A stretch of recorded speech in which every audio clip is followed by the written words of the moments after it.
సహోదరి సహోదరులారా, మీకు శుభవార్త. 2025 సంవత్సరంలో మొత్తం 365 అంశాలను మీతో పంచుకోబోతున్నాము. జనవరి 1వ తేదీ నుండి ప్రతిరోజు ఒక అంశము మరియు దానికి సంబంధించిన వాక్యమును పంచుకుంటాము.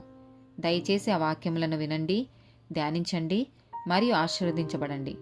దయచేసి సబ్స్క్రైబ్ చేయండి మరియు మీ స్నేహితులతో పంచుకోండి. ధన్యవాదాలు.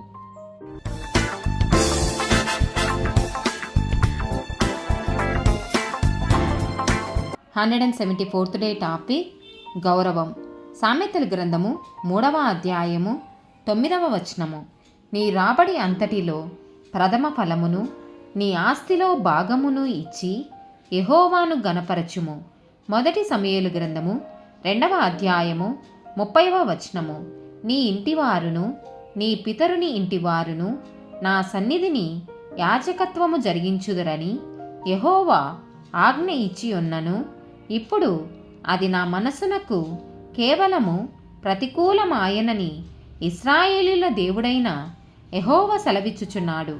కావున యెహోవా వాక్కు ఏదనగా, నన్ను గణపరచు వారిని నేను గణపరచుదును, నన్ను తృణీకరించు వారు తృణీకారముందుదురు. నిర్గమకాండము 20వ అధ్యాయము 12వ వచనము. నీ దేవుడైన యెహోవా నీకనుగ్రహించు దేశములో నీవు దీర్ఘాయుష్మంతుడవగునట్లు నీ తండ్రిని నీ తల్లిని సన్మానించుము. ఎఫెసీయులకు రాసిన పత్రిక 6వ అధ్యాయము 2, 3 వచనాలు. నీకు మేలు కలుగునట్లు నీ తండ్రిని తల్లిని సన్మానింపుము, అప్పుడు నీవు భూమి మీద దీర్ఘాయుష్మంతుడవగుదువు. ఇది వాగ్దానముతో కూడిన ఆజ్ఞలలో మొదటిది. రోమీలకు రాసిన పత్రిక 12వ అధ్యాయము 10వ వచనము.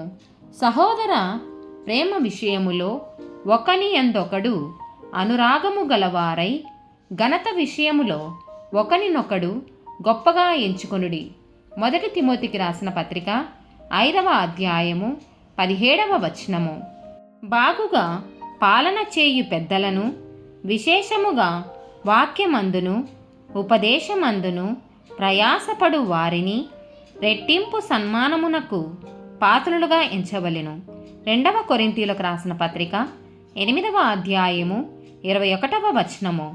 ఏలయనగా ప్రభువు దృష్టియందు మాత్రమే కాక మనుషుల దృష్టియందును యోగ్యమైన వాటిని గూర్చి శ్రద్ధగా ఆలోచించుకొనుచున్నాము. ఆమెన్.